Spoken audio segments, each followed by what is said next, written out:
예, 다음. 멋지. 예, 그 이사야 이름 뜻이 이제 여호와만이 참 구원이시다 하는 그 뜻인데, 그 이사야가 사역하던 시기가 우시야부터 해가지고 히스기야까지 792년부터 687년 이 시대인데, 그 이 시대에 하나님이 참으로 이제 말씀하시고 싶어하는 그 내용이 여호와만이 참 구원이시다 하는 그런 뜻으로 이사야를 보내셨고 부르셨고 또 했었는데, 참 그 하나님의 나타내고 싶어하는 그 여호와만이 참 구원이 시작하는 그 뜻이 그 시대에 제대로 좀 못 나타나서 남유다가 멸망하는 어떤 그런 불운의 어떤 그런 시기에 이사야가 살았는 것 같습니다. 이 시기에 그 아수리가 강성했었는데 디글라피셀레시 3세부터 사네립 2세까지 왕으로 있었다고 합니다. 다음.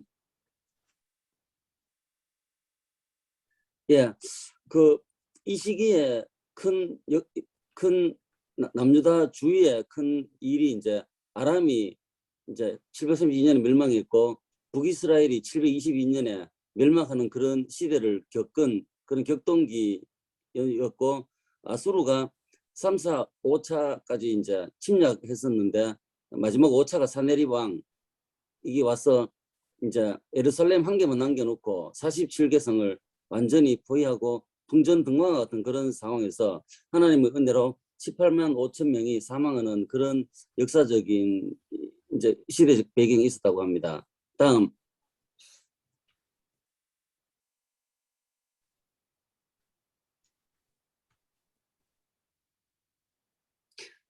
제가 조금 총괄적으로 이사야를 좀 느낀 건데, 그 소명이 좀 특이하다 하는 그런 생각을 했었습니다. 그 남유다가 이제 결국 망해서 그루터기만 남을 때까지 망하는데, 듣기는 들어도 깨닫지 못하고 보기는 봐도 알지 못하리라는 그런 참 이제 이해하기 힘든 그런 소명을 받은 그 이사야, 대부분 선지자들은 뭐 하나님께 회개하라든지 뭐 갱신이나 아니면은 이제 바벨론에 항복하면서 산다 이렇게 좀 구체적이고 민족을 살리는 어떤 그런 이제 소명인 것 같은데, 이사야는 좀 특이한 소명을 받았다고 좀 느꼈습니다. 그리고 그런 멸망의 시기에 이사야를 통해서 시하늘과 새 땅 그리고 회복된 예루살렘 이런 수많은 구절들이 중간중간에 선포되는 것을 보면서 이사야가 이런 이제 희망적인 것을 이제 예언할 수 있었다 하는 게 이사야한테는 좀 큰 힘이 되지 않았나 개인적으로 좀 생각해 봤습니다. 그리고 제가 좀 지금까지 이제 구원과 공의라는 단어가 이제 이사야서에 좀 맞닥하는 게 조금 많이 느껴져 가지고 다음 좀 상세하게 좀 말씀드리고요. 여전히 이제 이사야 그 선지서가 대부분 이제 그렇듯이 본문을 이해하기가 참 상당히 좀 어렵다. 누구한테 어느 대상으로 말하는지, 그리고 이 단락이 어디 시작해서 어디서 끝나는지 그것도 참 쉽지 않고, 그리고 또 분량이 많다 보니까 여전히 이제 이해하기가 어렵고 계속 이제 공부해야 되는 그런 이제 선지서라는 그런 생각이 들었습니다. 그 다음. 제가 좀 특이하게 좀 생각하는 걸 하는데, 이제 공의와 구원이 이제 이사야서에 좀 많이 나오는데, 첫 번째 공의를 보면은 이제 영어에서는 저스티스하고 라이티어스니스 두 가지로 나오고, 이제 그 한글로는 정의와 공의 이제 같이 해보면은 저스티스가 이사야 31건, 시편의 19건, 라이티어스니스가 시편의 46건, 이사야 38건, 공의와 정의 이렇게 해가지고 이제 이사야에서 좀 많이 좀 나타나는 것이 하나님께서 또 특별히 말씀하시고 싶어하는 것이 아닌가 이렇게 생각해 봤었고, 이제 이사야와 덩달아 시편이 많이 나오는 이유가 시편 자체가 개인적인 신앙에 대한 것을 이제 그 글로 옮긴 게 성경으로 채택됐는데, 결국은 그 개인적인 신앙에 관련해서 하나님께 대한 그 찬양과 경배의 이유가 공의가 많이 들어있기 때문에 그렇지 않겠나 그렇게 개인적으로 좀 생각해 봤습니다. 다음. 그리고 이제 구원을 보면은 구원은 영어로 이제 셀베이션만 했고요. 이제 한글도 이제 구원만 했었는데, 마찬가지로 시편이 이제 아주 많이 나오고 그다음에 이사야인데, 결국은 시편에서 우리가 하나님께 감사하고 찬양하고 경배해야 될 것이 구원이기 때문에 어떤 그런 개인적인 감정 안에 구원이 많이 나오는 게 당연한 것 같고 그 다음에 이제 이사야가 또 이제 많이 나오는 그 자체가 아마 이사야 사역 시기에 그 유다 민족을 이제 구원하시려는 그 내용 가운데 어떤 구원의 용어가 많이 쓰였지 않나 이렇게 개인적으로 좀 생각해봤습니다. 다음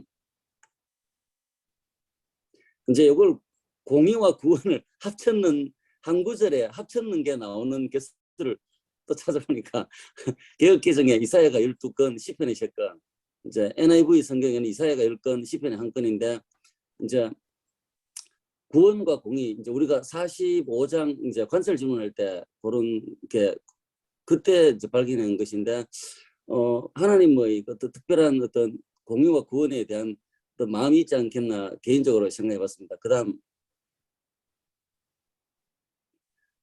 이사야 45장은 이제 이사야가 사역한 200년 후에 바사왕 고레스에 관련된 내용이 45장 전반부에 있습니다. 그리고 그 내용 가운데 하나님께서 고레스를 통해서 어떤 일을 하시고 고레스를 통해서 어떤 걸 알게 하실지에 대해서 전반부에 조금 나오는데 그 이제 약간 읽어보면 해 뜨는 곳에서든지 지는 곳에서든지 나밖에 하나님밖에 다른 이가 없는 줄을 알게 하리라. 나는 여호와라 다른 이가 없느니라. 이러면서 고레스에게 이런 것을 알게 하겠다는 그런 말씀하시면서 좀 진하게 나오는 그 내용이 이제 이게 제가 가장 좀 이렇게 마음에 와닿았던 겁니다. 땅이여, 이제 하늘이여 붙었는데 제가 중간에 했습니다. 하늘이여 위에서부터 공의를 뿌리며 구름이여 의를 부을지어다. 결국 영어 성경을 보니까 이제 폭우가 쏟아지듯이 하늘에서 의가 라이티어스니스가 내려옵니다. 그리고 이제 구름이 이제 샤워 하듯이 이제 그 공의가 또 이제 하늘에서 내려옵니다. 그러면은 이제 지구는 이제 그 큰 소나기가 땅에 적셔 가지고 싹이 나듯이 이제 땅이 이제 그 입을 벌려서 공의를 받으면은 거기서 구원이 이제 싹 터 나오고 이제 의도 구원과 함께 같이 이제 움덮게 할 것이다. 그리고 마지막에 한 말이 나 여호와가 이 일을 창조하였느니라. 그래서 하나님이 이제 공의를 하나님이 나타내시고 싶어 하시고 그리고 또 그 공의를 통해서 구원과 또 이 땅에서 또 땅에서는 구원과 공의가 같이 또 이게 움덮게 하여서 하나님 하시는 이 일이 이루어지며 이를 통해서 하나님께서 영광 받는 그 일이 이제 하나님께서 많이 관심 가지지 않겠나 이렇게 생각돼 가지고 공의와 구원 여기에 대해서 여러 가지 단어를 찾아보고 조금 했는 그런 내용이 되겠습니다. 다음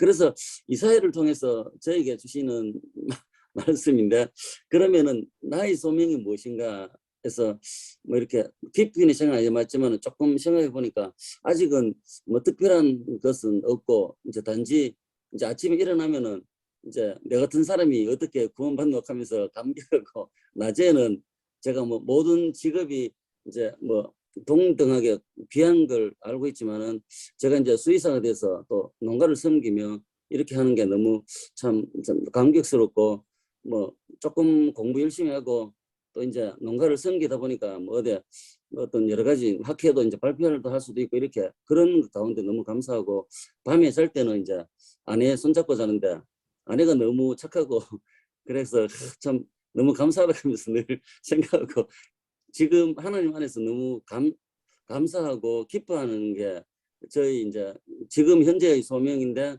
앞으로 또 이제 하나님의 어떤 소명이 또 나타나면은 거기에 대해서 또 매진해야 될 것 같습니다. 그리고 하나님께서 관심이 쓰인 공의와 구원 이게 저에게 어떤 영향을 미치는가에 대해서도 그 하나님께서 참 하늘에서 그 소나기가 내리듯이 공의가 떨어지고 땅에서는 인간의 구원과 또 구원과 더불어 그 공의가 또 하나님께 올려지는 그 일이 이제 저도 이제 관심을 갖고 내 살고 있는 뭐 직업과 지역에 이 일이 어떻게 저에게 또 적용되는지에 대해서 기도하면서 나가야 됐다는 그런 느낌을 받았습니다. 들어주셔서 감사합니다.